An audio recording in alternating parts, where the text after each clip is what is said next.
especially, I'm very curious about this traffic light system. What does it solve for investors? What do you bring with this system? It's a classification of publicly traded companies into three categories: green, amber, and red. And we are at the beginning of this path. To be completely frank with you, here we have established a definition of what we consider is a green light company, what we consider a company that meets really ambitious criteria. And maybe I will talk really quickly about what those criteria are. So there are three groups of things that we are looking at. The first one is taxonomy alignment.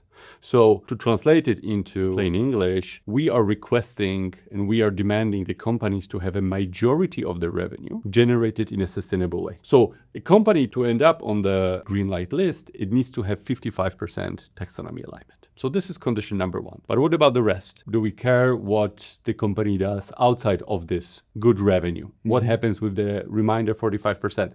Well, we say, yeah, we do care. That's why company on top of that, they cannot be involved in tobacco. They cannot generate any revenue from oil, revenue from sources like gas are capped. So there is a long list of exclusions, and they cannot do substantial harm to any environmental goal. So there is a big pool of exclusions, and this is not even over. The third layer of what we consider to be a no-go is that a company cannot have an existing or new fossil fuel related project. It is based on a very simple premise that there has been already enough of fossil fuel infrastructure built for us to burn any carbon credit we have. So a company to be considered sustainable should not invest in a new fossil fuel infrastructure.